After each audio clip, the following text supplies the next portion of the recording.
Friends, and welcome back to Traveling Buddy. Today we are visiting one of the Pune's most iconic historical places, Aga Khan Palace. Come along with me and I will show you everything you need to know. अब हम आ गए हैं आगा Khan palace के सबसे ऐतिहासिक हिस्से में।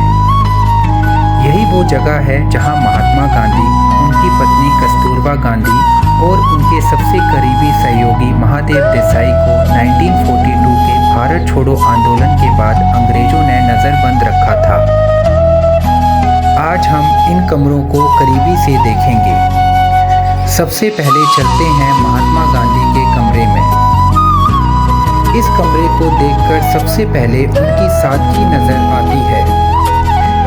यहाँ उनका साधारण बिस्तर, छोटी सी मेज, चरखा और जैसे बहुत ही ज़रूरी कामकाज की चीज़ें रखी हुई हैं। कमरे में कोई भी दिखावा नहीं है, हर चीज़ बहुत ही सामान्य और सरल है।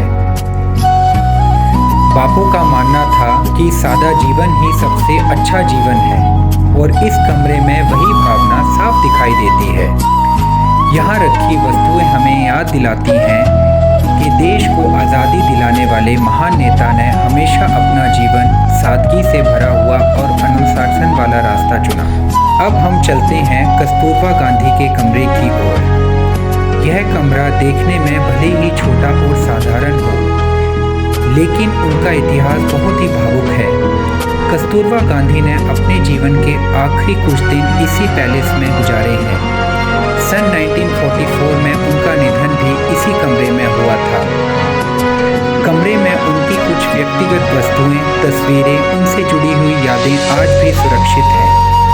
इस कमरे में आकर हमें महसूस होता है कि उन्होंने हर पल बहुत ही कठिनाई से यहाँ पे बिताया है। यहाँ का शांत वातावरण आज भी उस समय की यादों को जीवित रखता है। अब बात करते हैं महादेव देसाई के कमरे की। महादेव देसाई सिर्फ महात्मा गांधी के निजी सचिव नहीं थे, बल्कि उनके सबसे भरोसेमंद साथियों में से भी एक थे। वे वर्षों तक बापू के साथ रहे और महत्वपूर्ण कार्यों में उनका सहयोग किया।